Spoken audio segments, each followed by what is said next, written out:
하나님은 하나님의 삶을 두고 한 가지 맹세를 하십니다. 하나님께서 큰 나무와 산을 섬기고 우상을 섬기고 하나님을 떠나버린 이스라엘에게 분노를 쏟아 다스리겠다고 하십니다. 그러시면서 하나님의 능하신 손과 편팔로 그들에게 분노를 쏟아 여러 나라에서 나오게 하며 흩어진 지방에서 모아내시겠다고 하십니다. 그들을 인도하여 여러 나라 광야에 이르러 거기에서 너희를 대면하여 심판하시겠다고 하십니다. 사실 이런 심판은 이스라엘에게 이미 다 이루어졌습니다. 하나님께서는 이스라엘을 심판하셨습니다. 아수르라는 나라를 통해서 북왕국 이스라엘을 BC 722년경에 무너뜨리셨습니다. 그리고 바벨론이라는 나라를 통해서 남왕국 유다는 BC 586년경에 멸망하였습니다. 하나님의 아들 예수 그리스도를 십자가에 못 박아 죽인 그들은 로마를 통해서 이스라엘의 심판을 받고 세계 각지로 또한 흩어졌습니다. 또한 역사의 독재자들을 통해서 이스라엘은 세계 각지에 흩어지고 또한 심판을 받았습니다. 우리가 살고 있는 시대는 하나님께서 이스라엘을 다시 이스라엘의 산으로 모으시고 계시는 때입니다. 오늘 본문의 40절 말씀, 이스라엘 온 족속을 하나님께서 거룩한 산, 이스라엘의 높은 산에서 다 나를 섬기겠다고 말씀하십니다. 그리고 하나님께서 그들을 기쁘게 받으시겠다고 하십니다. 그곳에서 그들이 드리는 예물과 그들이 드린 첫 열매와 모든 성물을 요구할 것이라고 하십니다. 하나님께서 친히 흩어진 민족 가운데서 이스라엘을 다시 모아내시겠다고 하십니다. 이스라엘 땅으로 다시 모아드릴 때 여호와인 줄 너희가 알 것이라고 말씀하십니다.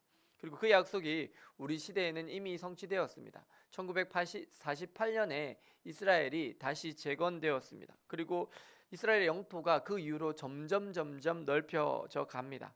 사실 역사 속에서 사라져버린 나라가 2000 몇백 년이 지난 나라가 다시 재건될 확률이 얼마나 되겠습니까? 제로에 가까운 퍼센트입니다. 왜냐하면 보통 사람들의 경우에 강대국에 살면 어떻게 될까요? 동화되어 버리는 거예요. 우리가 미국에 가서 살잖아요. 그럼 1세는 코리안으로 살아요. 2세는요 코리안 아메리칸으로 살아요. 3세부터는요 없어져요. 왜냐하면 언어를 못 하거든요. 한국말을 몰라요. 그러면서 그냥 사라지게 되는 거예요. 한국인이라는 정체성을 그 뒤로는 잃어버리고 아메리칸이라는 정체성을 가지게 돼요. 그런데 이스라엘은 2000여 년이 지났는데 여러 나라에 다 흩어져서 뿔뿔이 흩어져서 살았는데 정체성이 사라지지 않았던 거예요. 하나님의 선민으로서의 정체성을 가지고 있는 거예요. 내일은 예루살렘에서 내일은 다윗의 영광을 회복하자라는 구호로 모이며 그들은 다시 가나안 땅에 이스라엘이라는 나라를 세우게 되었고 지금은 존재하는 나라가 되었습니다. 그리고 지금 실제 이스라엘 안에서는 예수 그리스도를 구주로 믿는 크리스찬들이 급속하게 증거하고 있습니다. 하나님을 제대로 믿는 그리스도인들이 늘어가고 있습니다. 하나님의 말씀은 우리가 이성적 논리적으로 따져보면 말이 안 되는 것 같아요. 그런데 살아보면요 말이 돼요. 살아보면 이해가 갑니다. 하나님은 신실하신 하나님이십니다. 그분은 그분의 이름을 걸고 그분의 입술로 하신 말씀에 대해서는 하늘이 두 쪽 나도 반드시 지키시는 하나님이십니다.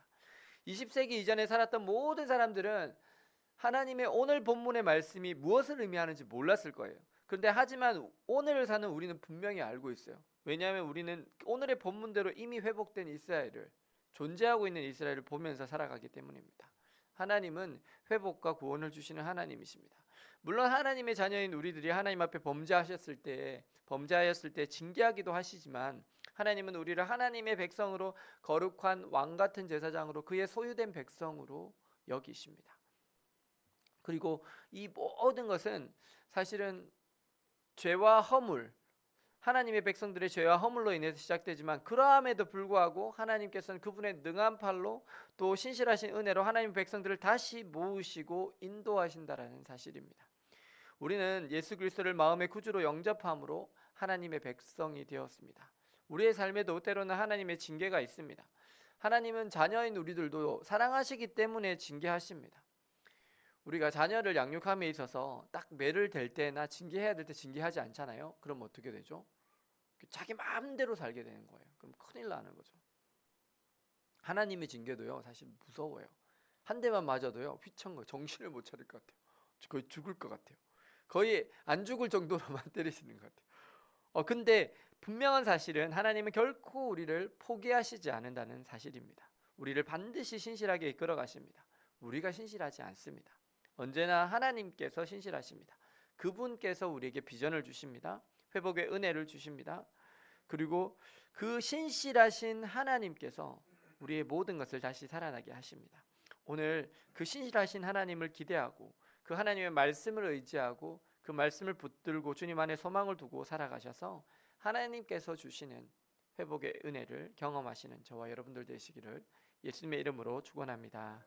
기도하시겠습니다. 사랑과 은혜의 주님, 오늘 이스라엘에게 징계와 심판을 내리시지만 다시 회복하시는 주님을 봅니다. 그리고 이스라엘이 우리 시대에 이미 회복되어 있고 그 안에서 하나님을 참되게 믿는 유대인 크리스찬들이 증가하는 것을 봅니다. 주님, 온 세계가 참 많은 전쟁으로 혼란스럽습니다. 세계 경제 또한 어렵습니다. 그리고 저희들의 삶도 어렵습니다. 주님, 은혜와 긍휼을 베풀어 주옵소서. 어려운 중에도 하나님께 소망을 두고 주님의 말씀을 붙들고 가고자 하는 저희들에게 하나님께서 주시는 은혜와 회복이 있기를 간구합니다. 주님, 불쌍히 여겨주시고 긍휼히 여겨 주옵소서. 육신이 연약한 자들에게 육신의 회복을 주옵소서. 물질로 인해 어려움을 당하는 자들에게는 경제적인 회복을 주시옵소서. 믿음이 부족한 자들에게는 믿음의 회복을 주시고 삶의 기도와 예배를 잃어버린 자들에게는 예배의 회복을 더하여 주시옵소서. 예수 그리스도의 이름으로 기도드립니다. 아멘.